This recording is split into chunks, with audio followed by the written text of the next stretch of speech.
to this videos? If we make 5,000 likes to this video, we will upload more patriotic news. Thank you. Tucker Carlson crushes CalExit advocate who wants to export California's middle class. There is a group of people in the state of California who are so horrified that Donald Trump is president that they want California to become its own country. Tucker Carlson interviewed one of these nutjobs, and they turned out to be even crazier than imagined, suggesting that California will export their middle class to the United States and replace them with illegal immigrants. Your state or country or whatever we're calling it now. There's been a massive exodus of middle-class Californians to neighboring states. The numbers are there.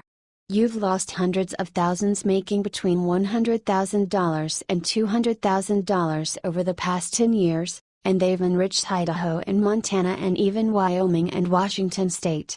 If it's such a well-run place, why are the middle class leaving? Asked Carlson. Tucker, you have to look at the bigger picture here. The fifth largest economy in the world. Just repeat that. Say it again.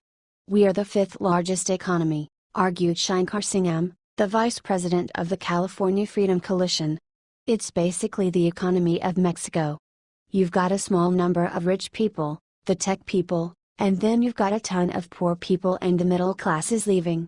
That's a recipe for instability. You're aware of that, right? Asked Carlson. If everyone in the middle class is leaving, that's actually a good thing. We need these spots opened up for the new wave of immigrants to come up. It's what we do. We export our middle class to the United States. You guys should be thanking us for that, replied Singh.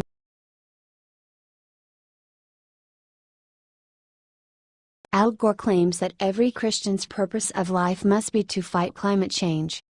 Global warming alarmist Al Gore is trying to manipulate Christians by suggesting that the purpose of a Christian's life must be to fight climate change.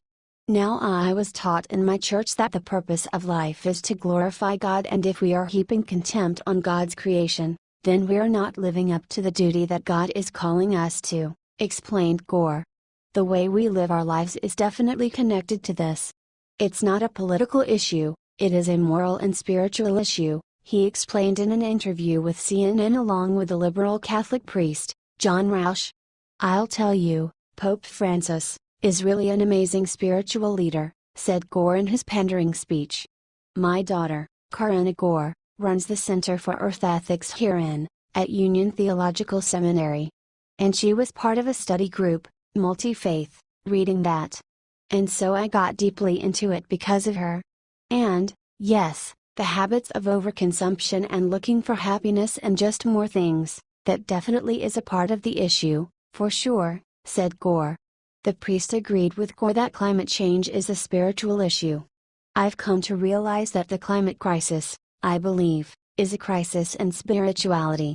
And I mean by spirituality a connectedness, a spiritual connectedness that we all are connected. We are connected to nature. We're also connected to God. Okay, explained the priest.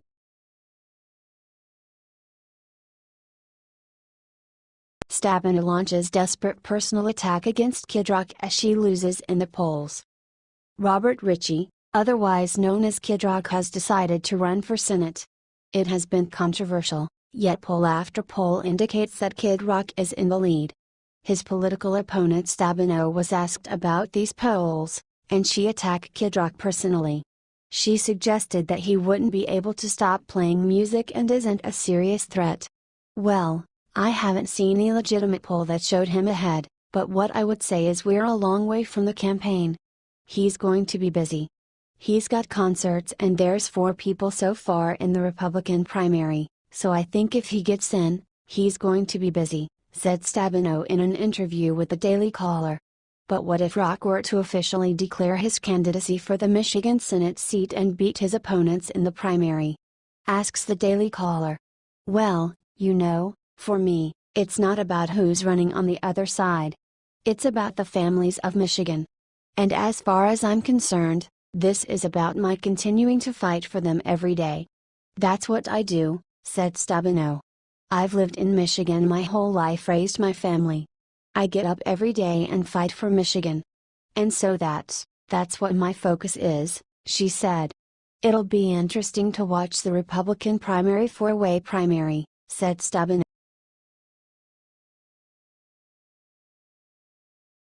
Nancy Pelosi just got some career-shattering news from fellow Democratic representatives. More and more, Democrats have been challenging who is in charge of their failing party.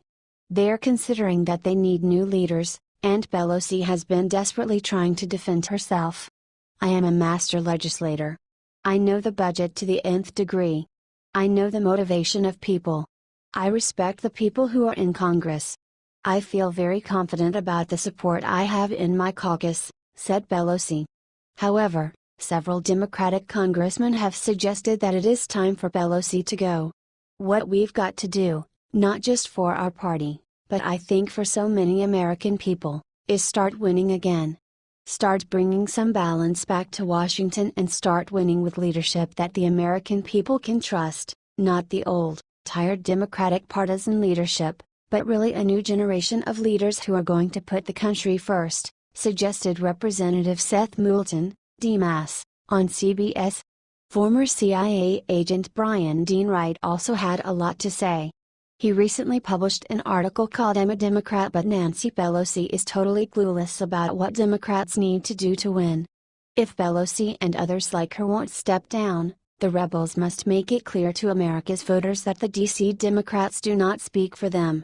Officials like Pelosi have become unresponsive and tone-deaf, pushing failed schemes like a better deal when what American voters want is better leadership," said Wright. "It's time that Democrats give voters what they deserve," said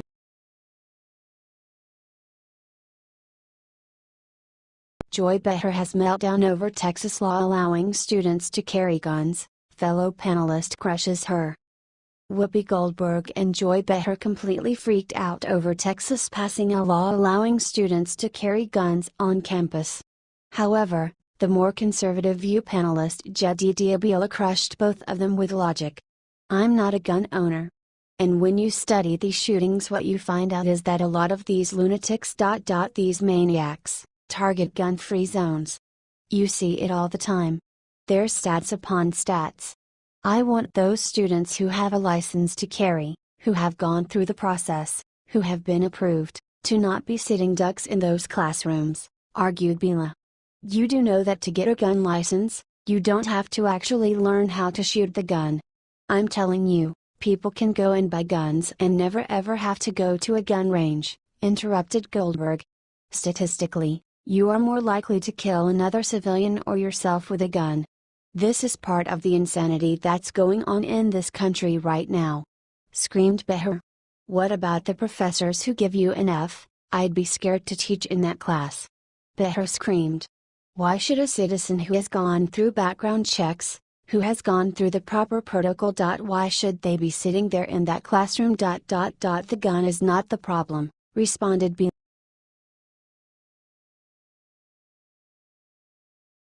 Sarah Huckabee Sanders loses it over Russia conspiracies, makes the speech to end all speeches. Day after day after day, CNN and other mainstream media outlets have done nothing but talk about Russian conspiracies. Press Secretary Sarah Huckabee Sanders has finally had enough. She let everyone know this in a fiery speech.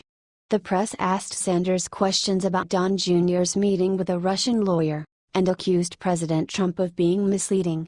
"The only thing I see misleading is a year's worth of stories that have been fueling a false narrative about this Russia collusion, and a phony scandal based on anonymous sources," said Sanders. "And I think that is, if we're going to talk about misleading, that's the only thing misleading I see in this entire process.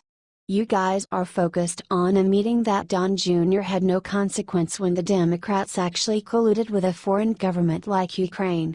The Democrat-linked firm, Fusion GPS, actually took money from the Russian government while it created the phony dossier that's been the basis for all of the Russia scandal fake news," said Sanders. "And if you want to talk further about a relationship with Russia, look no further than the Clintons. As we've said time and time again, Bill Clinton was paid $500,000 to give a speech to a Russian bank and was personally thanked by Putin for it. Hillary Clinton allowed 1/5 of America's uranium reserve to be sold to a Russian firm whose investors were Clinton Foundation donors, she said. And the Clinton campaign chairman's brother lobbied against sanctions on Russia's largest bank and failed to report it. If you guys want to talk about having relations, which you seem obsessed with doing, look no further than there, she said.